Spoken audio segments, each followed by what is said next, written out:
Good morning, dieharders. Who's ready to live free or die hard? This is the S&W EXPerience podcast.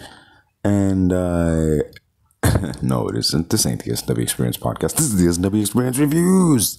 And on this episode, we're reviewing the 2018-19 sci-fi known as Replicas, starring Keanu Reeves, one of the bad guys from Transformers, and other people. I'm sorry, man. I don't know anyone in this movie. There are definitely actors in here that you've seen before, but can't name. It's definitely yeah. It's a 2018 sci-fi movie known as Replicas, starring Keanu Reeves as William Foster, a scientist who plans to take the map of a human brain and transplant it into the mind of a robot, essentially, basically so people will live longer, survive death. I don't know. I guess it's never really explained why he wants to do this. It's just something he's got to do because his boss is telling him. But at the same time, the boss has his own shady reasons for wanting to do it. That's plainly obvious. It's clear because anytime something like this is being discussed in the realms of sci-fi, there's always some shady organization looking to make money off of it somehow. So yeah. Anyway, that's enough of my intro. And here we go. On this episode, I'll be reviewing the 2018 sci-fi Replicas starring Keanu Reeves. And, as you know on this channel, at first it's non-spoiler review and then spoiler review. So, once we hit the end of this non-spoiler review, if you haven't seen the movie but you still want to see it, that's cool. You can check out and then check back in once you have so we can go in depth. Anyway, no. Right ahead of going into the non-spoiler review, off the bat, I just want to say I give this movie a 6 out of 10. Yeah, it's 6 out of 10 for me, man. It's a 60-something% out of 100. That's what I give this movie.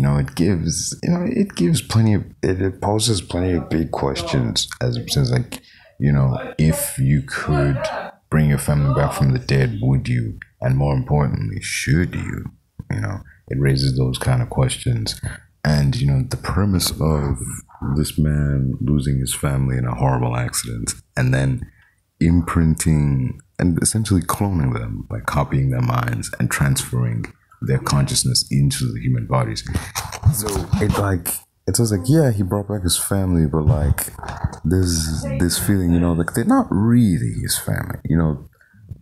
Sure, they're his family, they have all their memories and everything, but they're not really his family. Although, are they though? Are they really his family? Are they not? And if so, why? What makes them not his family? Because they do and say everything his family would have done if they hadn't gone into that accident, It's just, are they really clones? Are they people? Should they be treated differently? I don't know. That's not the questions the movie asks. The movie asks questions like, well, what are we, man? Are we just the sum total of our experiences and our memories? Or is there more, man? Is there the soul? The movie asks these questions in the beginning and then kind of just ditches them as the time goes on. It sort of ditches that and falls into the, normal sci-fi clone movie territory. There's the government that wants the clones and the technology for their own reasons. The company the good guy thought he was working for is actually secretly evil. Shit like that happens. There's the friend. Also, it's one of the things I really hate about movies. I hate those lame action movies where the good guy has one guy he can trust and that one guy ends up betraying him. Fuck that. Jesus, man. Not to say that happens here. Spoiler alert. To say, this is just me saying what I say. Keanu Reeves' performance, it's not pretty. Let me say that much. It's good. Don't get me wrong. A to B, man's never given a bad performance, except for maybe that one Dracula movie, but that was mostly his accent. His performance was pretty solid there. performance here is pretty solid too. No one here is phoning it in, but it's like we know he can do better. We've seen him do better. We've seen him give more. It's just being like, you know, full on range of emotions, like ah, you know, just the dude moves on too quickly. Is what I'm saying. You know, like just from like he jumps into I need to bring my family back mode way too fast. Like, you know, just in terms of the pacing and all that, the movie, I don't know, there's issues that I'll bring up later on. The movie has issues, so it stopped it from being a more than a 6 out of 10. You know, in terms of music, there wasn't anything notable. There weren't any notable tracks in the film. In terms of themes, I really liked the themes and questions that the movies brought up, and the just theme of like I don't know, what is a human being? You know, is it just memories and chemistry and physiology and all that, or is there more? I liked that question that the film posed.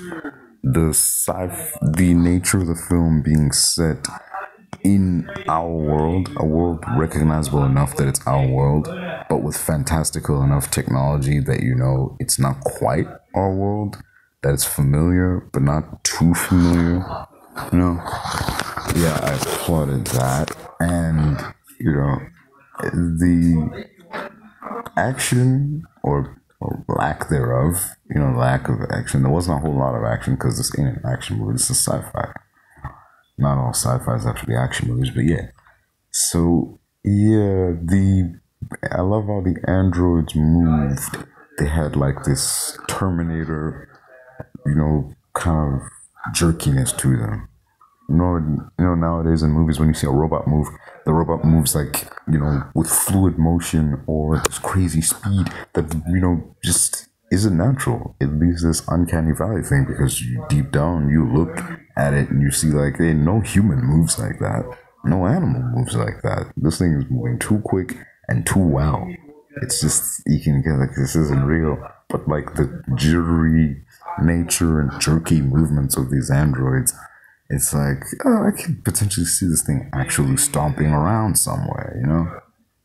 Yeah. So, that's my non-spoiler review of Replicas. Now we shall move on to the spoiler-filled portion of the evening. Warning, warning, warning. Spoiler review coming up. Do not now if you still want to see the movie. Warning, warning, beep, beep, beep, beep. The robots. What robots? The goddamn robots, John. What the you know, it would have been something if Keanu Reeves played yet another character named John. It would have fit to his, you know, I don't know, his genre of filmmaking where Keanu Reeves plays a character named John for some reason. You know, like Johnny Mnemonic, Johnny Utah, John Wick, Johnny Silverhand. Jack is diminutive of John, so Jack Traven falls in there too. John from Generation no. Damn, you could have a whole box set of films where Keanu Reeves plays a man named John. Yeah. Anyway, yeah, just call it the Dear John collection. Whatever, that ain't what's going on in this film. No. What's going on in this film is some sci-fi mumbo jumbo. This movie, yada yadas that we have advanced enough that, oh yeah, we can totally clone people. And this movie, yada yadas enough that, well, this doesn't really yada yada. It's like, we're already there. We're not going to bother showing you backstory or any of that. We're just there. We start the ground running. It opens with them trying to graft this. They've mapped this dead guy's brain, this like freshly dead guy's brain, into this soldier's body. And he wakes up, he's looking around like, where am I? You know, like, you know, who am I? That's all he says, you know, like, who am I? Over and over. And Keanu Reeves' character Will does tell him at first, like, Sergeant blah blah blah, you were in an accident, try to relax. And he casts again, who am I? Blah blah blah. There's like, you know, Sergeant. He's like, who am I? Sergeant. Who am I?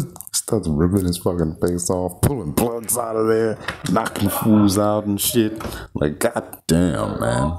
What the hell am I watching here? Like, why is he freaking out so much? If he remembers everything and he... So why do you wake up going, who am I? Who am I? Like, wait a minute. If this dude has all his memories and, you know, remembers who he was and he ain't been dead more than a day, then he shouldn't be freaking out like, who am I? Ooh. Like, that shouldn't be happening. That shouldn't be happening at all. And yet he's freaking out like he's just been born or some shit. Like, I don't know. And as usual, you have like the man in charge cracking down on the scientist, forcing the scientist to later on in the movie have to, you know, like, it's that cliche about a scientist runs out of time or money and is forced to test his new experiment on himself cliche. It's prevalent in a bunch of movies, mostly sci-fi movies. This sci-fi movie takes off all of the cliches, you know? Oh, shit. Just don't really... So, thing is, okay, I like the scenes in this movie where, like, at the beginning, they're, like, prepping for the, like, mapping sequence. It's like, begin mapping sequence. And he's, like, got this headset on. He's moving all these holograms and shit. You know, like, just... we know damn well Keanu Reeves is just standing in a blank room, moving nothing but air. But in the film, he's moving holograms. He's tapping invisible keyboards. You know, like Tony Stark in Iron Man 2 when he was discovering that new element. He's doing all that shit. And I dig it, man. I dig it. Some future tech we really need. I'm sick of having to plug keyboards into ports and fucking type away, tap away at screens or whatever. Can we get some holograms in this motherfucker? Damn. Anyway. So, the test fails. The guy kills himself and he's like, whatever. Like, damn, that failed. But hey, I won't let that stop me. Me and my family are going on vacation. And we're going to be, you know, we're going to be happy. We're going to be playing, like, games along the way. We're going to have a nice drive all the way to a boat. We're going to go fishing. Yeah. Of course, but that doesn't happen. Because, well, along the way there, they have a horrible, yet at the same time, kind of preventable accident. Because, yeah, they're driving along the road in the pouring rain, and dude takes his eyes off the road, almost hits a truck, evades the truck, then takes his eyes off the road again, and then crashes, goes off the road, and runs up in the damn sea. Everyone is either knocked unconscious or drowned. His whole family dies, man. He pulls them out one by one, lays them by the bank, and right away, he mourns for like a few seconds, but then almost immediately he calls up his pal Ed, his partner throughout the procedures, whatever, and his partner in crime throughout the movie. He calls him up and he's like, Ed, come out here, bring all the mapping gear. It's like, hey, don't ask any questions. So the guy shows up, and again, he tells him, like, ask no questions. Just bring all the gear here. So they go down there, and they're like, oh my God, man, we need to call somebody. We need to call the cops or something. It's just like, boot the mapping sequence. Like, hey, no, we boot the mapping sequence. Like, it's very much this case of, I can save them. They don't have to die. I can't lose them. It's never really said in the movie or shown in the movie that for Will's character, it's like, I can't lose them. It's more or less a case of, I don't want to lose them because I don't have to. That's what it feels like. He doesn't want to lose his family because now he no longer has to. They can essentially, he can just copy their minds and graft them into bodies. Download them into, just copy someone's consciousness and download it into a body. That's the thing. So he goes back to, so him and his friend get these tanks from, this, the company, I don't know, Biodyne or whatever they're called. I don't know. So they get those tanks, and in those tanks, what he uses to clone shit. The guy explains, like, the first clone I made came out blind. The ones after that had their insides on the outsides. I'm just saying, if we mess up even the slightest integer, this could come out horribly wrong. And then he's just like, then we won't mess up. And that's the closest thing we get to an explanation as to how any of this actually comes out okay. They just didn't mess up. Like, it falls into that old adage, if you will it, it will happen. Or some shit about, like, speaking your goals into existence. It's not total bullshit. That is a thing. Fuck, just ask Kratos from the God of War series, like, and his eternal quest to just be like, Zeus is like, I will have my revenge. And, he said that, and he took the steps necessary to execute that desire, and he did. He did have his revenge on the gods of Olympus. Yeah. Oh shit, I love that series, man. God of War. Great stuff, man. Great stuff. Looking forward to God of War Ragnarok. Yeah. It's gonna be a fun time. Anyway, moving back to this film. See, we got a dude bringing this family back, but Will only has 3 pods. The dude's family consists of his wife, his daughter Zoe, his other daughter, and his son. They need 4 pods to bring everyone back. He even tells them, I said 4 pods, man. 4 pods. I need 4 pods to bring everybody back. But then Will's like, yeah, we only have 3 pods. There's only 3 pods there, man. Like, there's no 4th pod. I can get one, but that'll be in like the next 3 months or something. Like, by then it'll be too late. I guess by then it'll be too late. Or like, but we don't have that kind of time or whatever. Like, personally, the whole time I was just thinking, okay, sure, you have 3 pods now. But, why don't you just wait? Why don't you just use these 3 pods, get your 3 family members of your choosing out of there, and then after that, put in the remaining family member who didn't make the cut. Just, it's a simple solution, and that's what they end up doing anyway. So, fuck sakes, man. Jesus. So he brings back his wife, his son, and his 1 daughter, but his youngest daughter, Zoe, who has left little bitty reminders all over the movie that she's there. Because, like, in the beginning of the movie, she doodles something on the desk, and then she leaves a little sticker on her dad's computer. Love you, daddy, or whatever. He takes it down, and he erases that because he can't bring her back, but he can bring the other 3 back. So, rather than bringing them back with the memory of this girl, Zoe, and having them wonder, oh, where's Zoe? Whatever happened to Zoe? What do we do without Zoe? Like, where's my daughter? Or where's my sister? What he does is pretty damn cold, man. Like, but it's that cold, calculated nature you'd kind of want in a doctor. Someone who'll make the tough calls. But this is a hard thing to put anyone through. He had to basically, to prevent his family from coming back with any painful memories, he had to delete the memory of his daughter. His daughter, his 1 daughter, the one he came back, didn't have a sister. Her brother didn't have a sister. The wife doesn't remember ever having a kid. He had to delete all their memory of this little girl. He had to erase all evidence of her existence. Just, that's rough, man. And, like, I wouldn't wish that on anybody. It's one thing that your family died, but to erase all memory of them, you're essentially killing them again.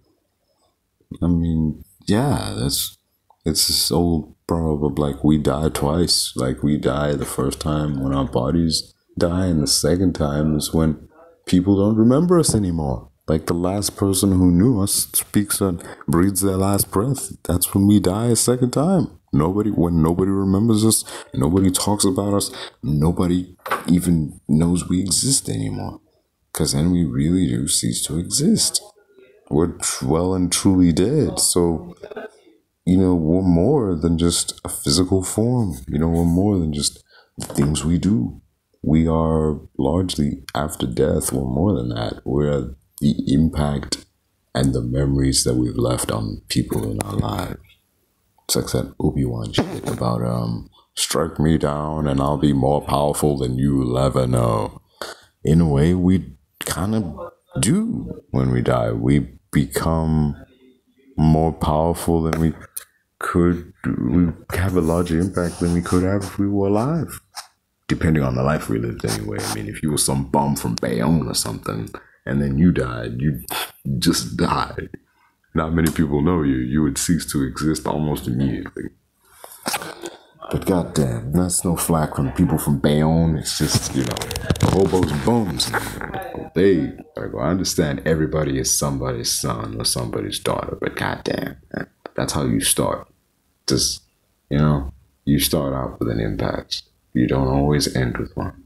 Anyway, moving on from that little philosophical tangent into back to the movie. So they do this, you know, he has this idea, you know, I said the scientist is running out of time and money, so he just experiments on himself.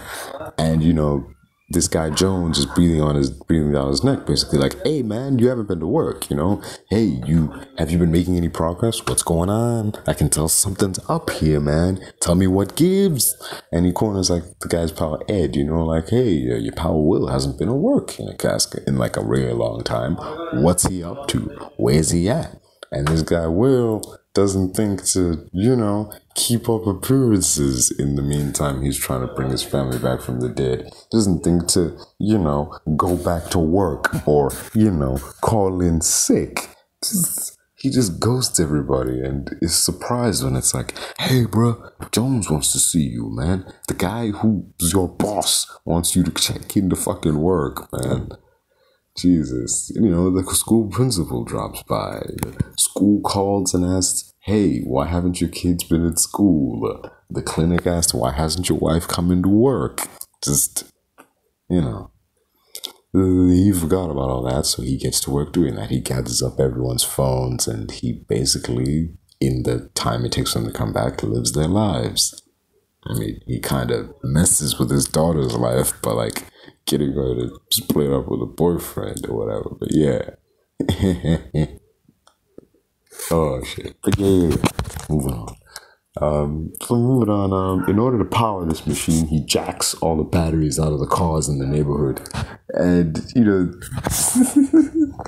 okay, yeah, sure, you hooked the thing up to all a bunch of cars because you couldn't go to the store and buy a generator. You know, so the cops show up to tell him that, there's someone in the neighborhood, like all the other cars in the neighborhood have lost their batteries. Does that happen to you too? And he's like, no. I guess you must be the one lucky guy. Like, what? You don't find that a little bit suspicious?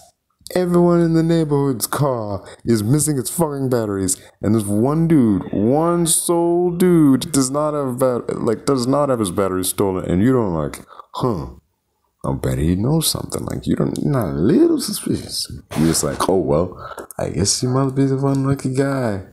Just damn, dude. That is just lazy policing. But then again, if you live in that tropical nice place that they live in, you'd get lazy too.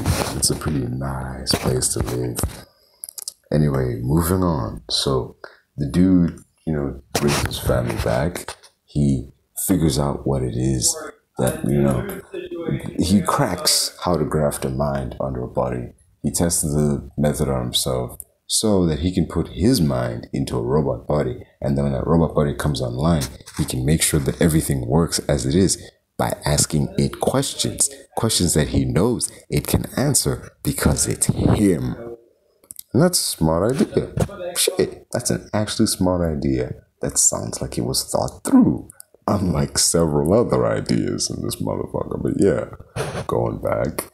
So, dude brings his family back. Although the movie never really, and you know, they come back and they sort of just adapt to their lives as they previously did. Like, they were never gone.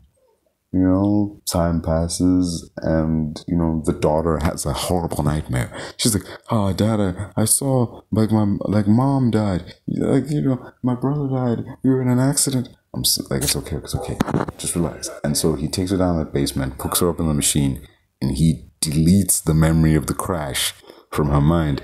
I'm just thinking, dude, you were clever enough to think I should probably delete the painful memory of my daughter Zoe from everyone's minds. But you didn't stop to think, hey, I should probably delete their deaths from their mind in case they remember that shit.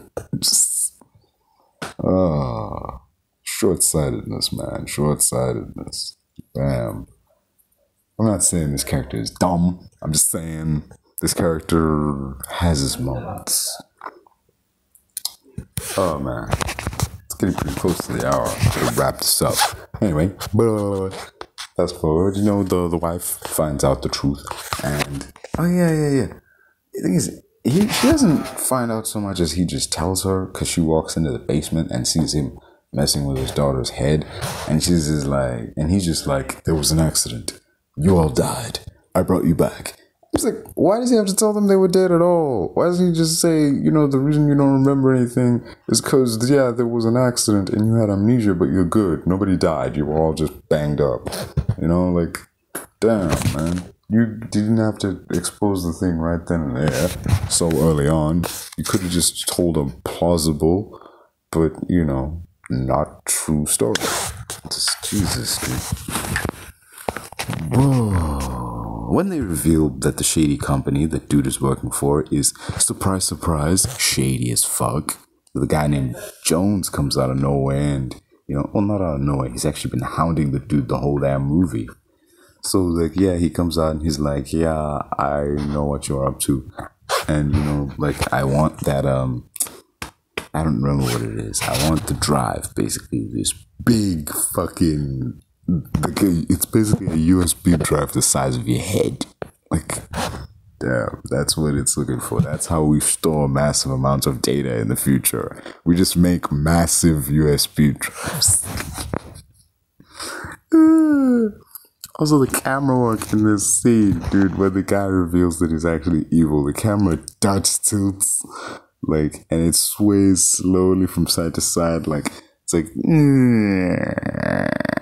it's like, oh no, something is wrong. We're looking at everything sideways. What the heck? It's like, woo, he's evil? No, I never would have guessed that the head of a corporation is a bad guy. Who knew? I knew, motherfucker. This isn't the first time I've watched a movie. Jeez, dude. But yeah. So, in the end, they try to escape, but Will, he gets away. His wife gets kidnapped, his kids get kidnapped, and they get taken back to that iodine building, whatever it's called. And, they're just, the Jones guys keeping their classic villain tactic, kidnap who the hero, likes best, and hold them there, let the hero come to you. So he does that, and he basically tells him, it turns out that his pal Ed turned on him. That old cliche, that lame action movie cliche about the fucking good guy only has one friend and that one friend ends up betraying him. And that's why I do not have one friend. That's just dumb. The fuck you doing when I have one friend? What's wrong with you? Jesus, man. How you only have one friend? How you a grown man and only have one friend? And he's not even that good. I mean, yes, he's the kind of friend you can call up in the middle of the night to bury the bodies, but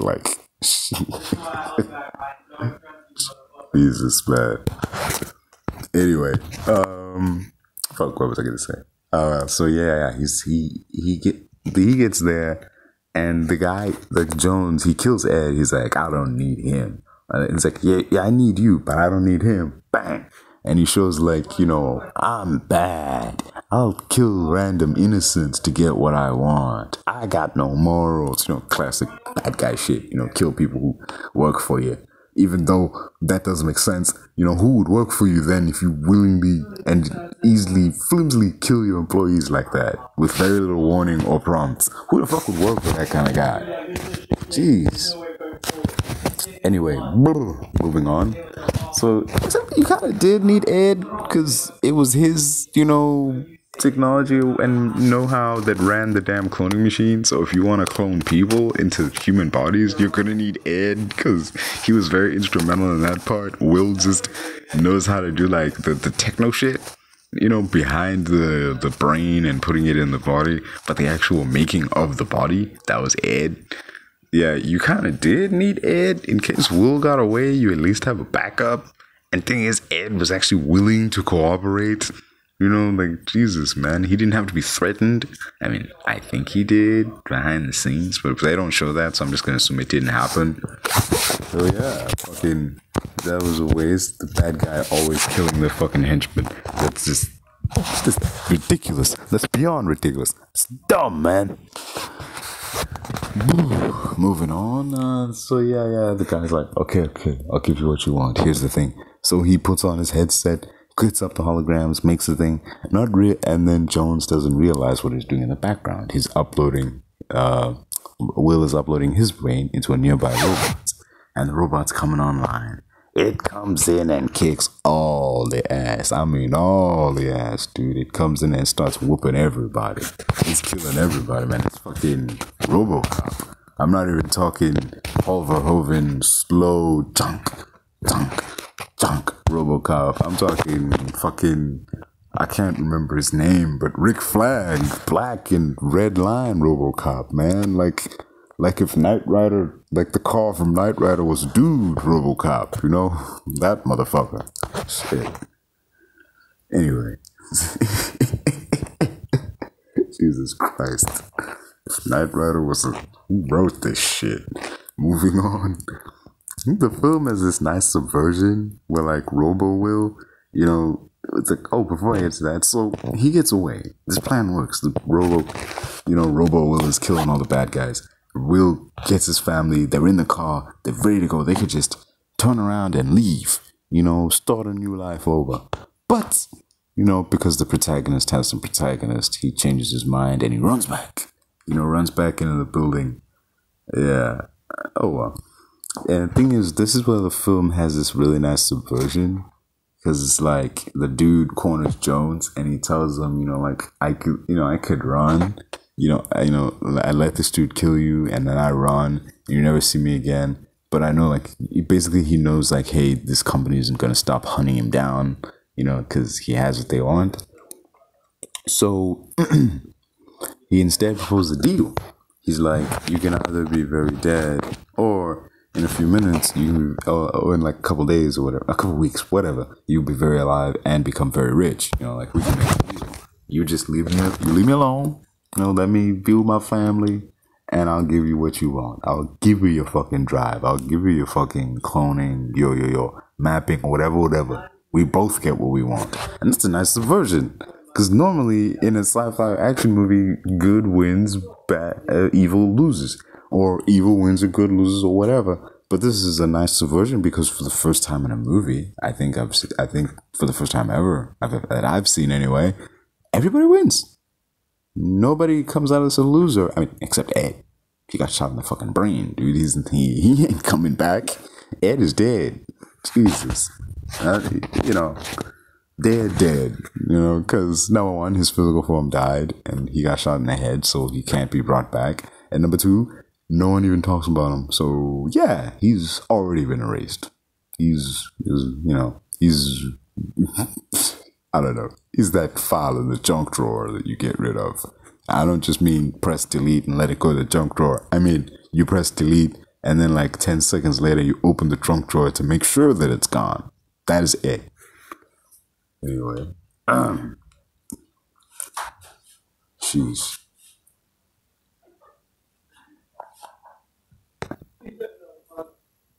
Not only that, but they get to bring Zoe back. So it's an ultra happy ending, man.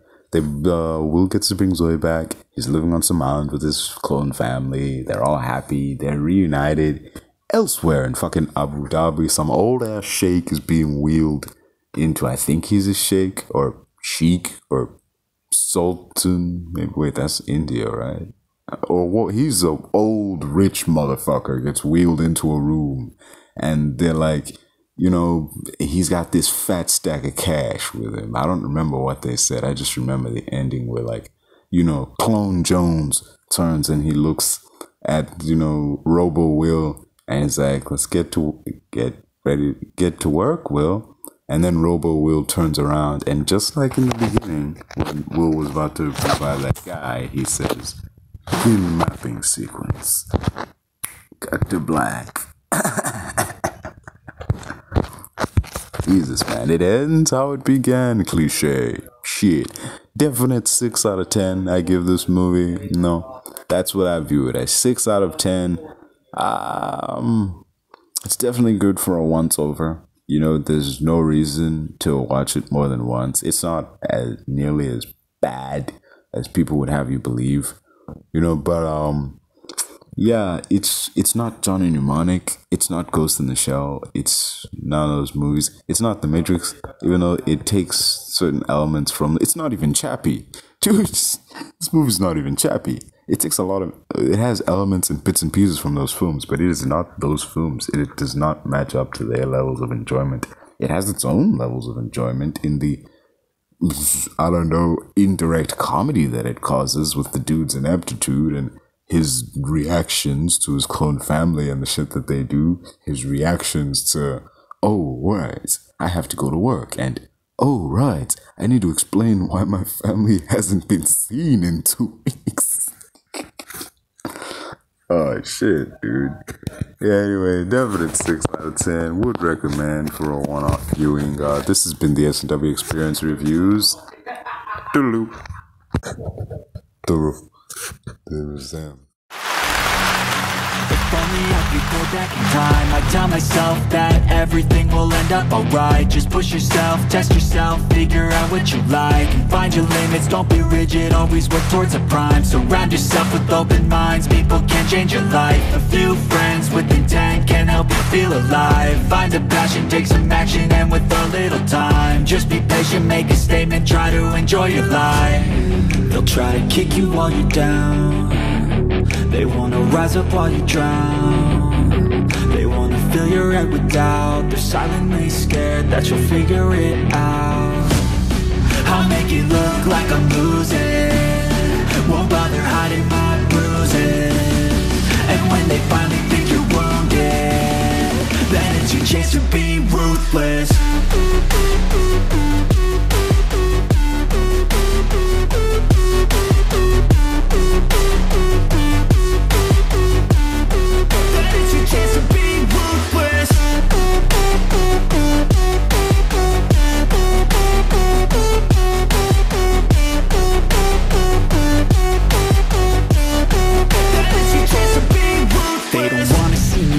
They don't wanna see me care. Anytime I make some progress, I can see that they compare. I think everyone's against me, maybe something in the air. Am I paranoid? I swear a void is forming and they're scared I walk a straight path. Not many can say that. I like to play fast, cross me and there's payback. You better pray that I don't see your face at any place that I go. I know you hate that. I've been doing fine, I'm not wasting any more time. I live for the fight and the climb, and I think that the pain that's deep inside is what defines. So I won't give up, I'm gonna make it to the top. I don't care what's in my way.